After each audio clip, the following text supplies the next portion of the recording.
The world's largest traffic jam has begun. More than 150 cargo ships in the sea are waiting for their turn to cross the Panama Canal in an attempt to take a shortcut. The interesting thing is that each ship is ready to pay $400,000 to the Panamanian government to cross the Panama Canal. But still, the authorities are not giving them permission to cross the canal. There is no maintenance work going on in the canal, and the road to the canal is not closed for some reason. In fact, the miracle of engineering, the Panama Canal, which the whole world was proud of, is going through a very big crisis. And this war is not against anyone else, but against nature. But how? Welcome back to Facts Lab videos. Viewers, there are two shortcuts in the world for shipping vessels. One is the Suez Canal in Egypt, which is used to connect countries such as China, Japan, Taiwan, and Singapore to Europe.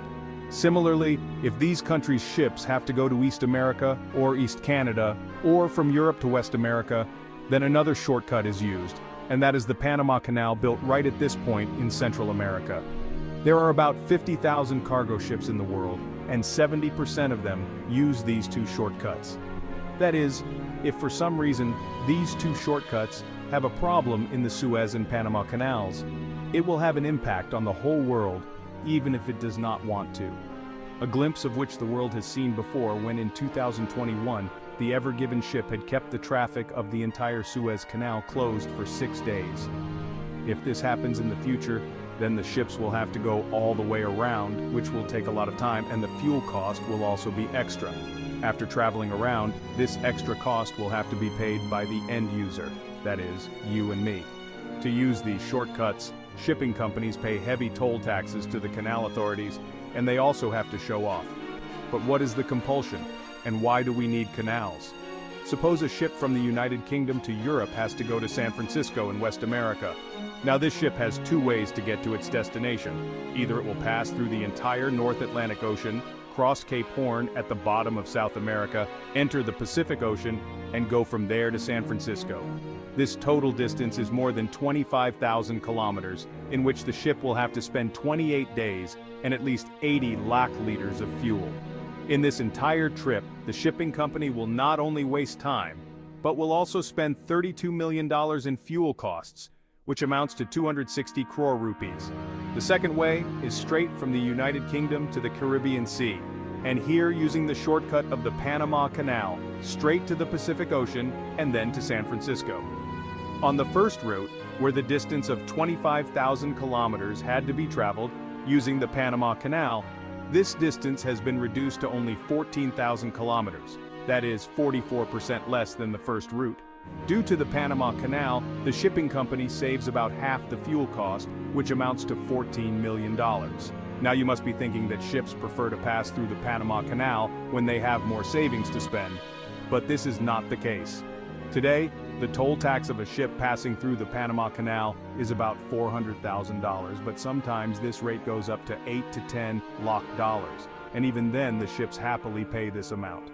The biggest advantage of using the canals is the saving of time. If ships spend 15 or 20 extra days on a single route, it means that the ship that travels 24 times a year on a single route will only travel 12 times, and thus they will have 50% less bookings. In simple words, time is money, and to save this time, shipping companies pass through the Panama Canal at any cost. Whether they have to spend 5 or 10 days on a single route, or even if they have to take advantage of the canal authorities. Before knowing this, we will have to understand how the Panama Canal works. Whoever designed this engineering masterpiece was really a genius, but not so much a genius that he could compete with nature. If you look at the Panama Strip, it is a 30-kilometer wide land strip in Central America, with oceans on both sides. A canal like the Suez could not be dug here because the land here is 30 meters above sea level. Therefore, first the ships are lifted up to 30 meters and brought to the level of Lake Gatun, and then they are lowered back down to the sea on the other coast. Here we are talking about cargo ships, which weigh hundreds of thousands of tons. To lift such heavy ships up 30 meters, locks are installed at the openings of the canal. These locks work like stairs to lift the ship up. First, the door of lock number 1 opens and the ship enters it. After closing the door of lock number 1, water is filled from lock number 2 in lock number 1. No motor or pump is required in this process because the water level in lock number 2 is high, which is automatically filled in lock number 1 with the help of gravity. As soon as the water level in both locks is equal, the middle door is opened and the ship now enters lock number 2, and the door of lock number 2 is closed from behind. Similarly, water is filled from lock number 3 in lock number 2.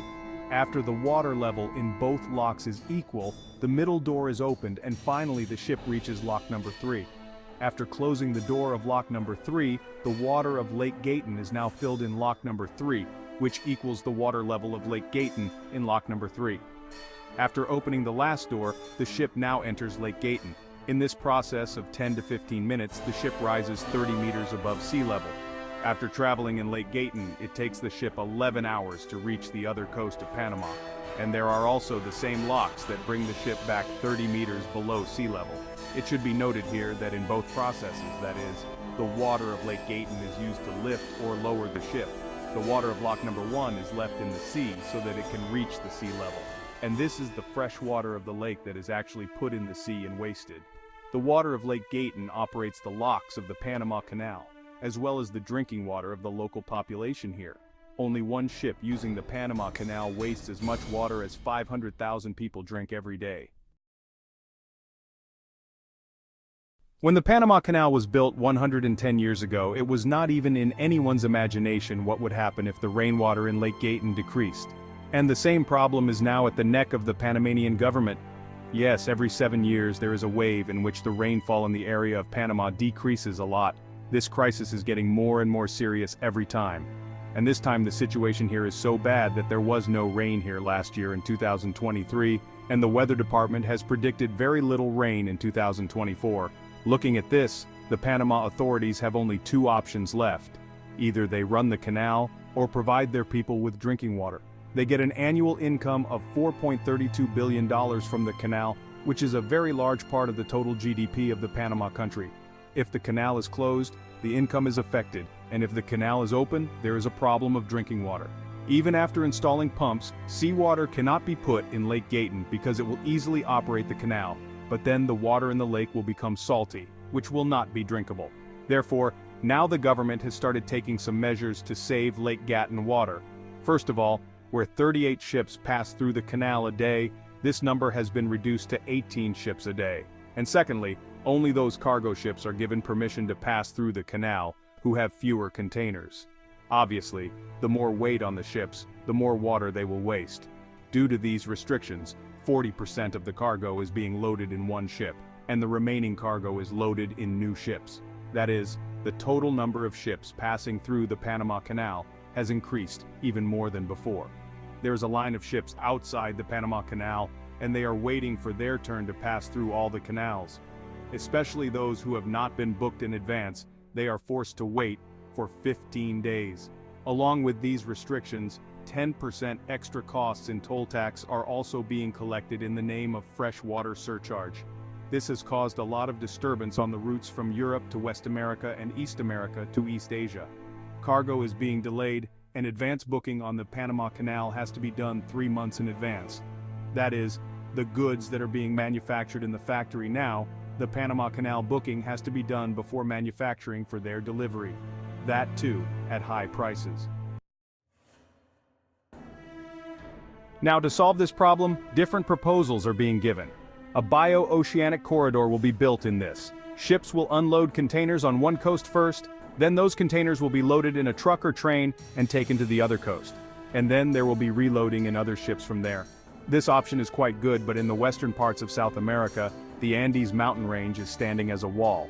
This is the longest mountain range in the world, spread over 9,000 kilometers. It is not possible to lay rail tracks or road networks in the middle of it. A similar corridor is being built at this point in North America, Mexico, which is only 190 kilometers wide and has an ocean on both sides. The Mexican government is laying a rail network in the middle of it and building modern ports on both sides, which will cost a total of $2.85 billion. The completion of this project is expected in 2030, but after that it will prove to be cheaper and faster than the Panama Canal. After completion, 13 locked containers will be able to pass through here in a year. In comparison, 26 lock containers pass through the Panama Canal annually during normal operations. That is, Mexico's Inter-Oceanic corridor will divert half of Panama's load to itself after 6 years from today. This project of Mexico seems very promising compared to other options. A similar project is also being started in Colombia, which is located next to Panama. The current train network is also being increased here and is being spread coast to coast, but this project will also take many years. The future of the Panama Canal is visible to the whole world in the dark. Here the rains will start again and the canal will start working again at its full capacity. But for how long? Climate change is a reality and no one can fight it. It is possible that in the coming time there will be such a shortage of rains here that the canal will have to be closed forever. I hope you will like and share this video of Facts Lab. Thank you very much for your loving comments. See you in the next great video.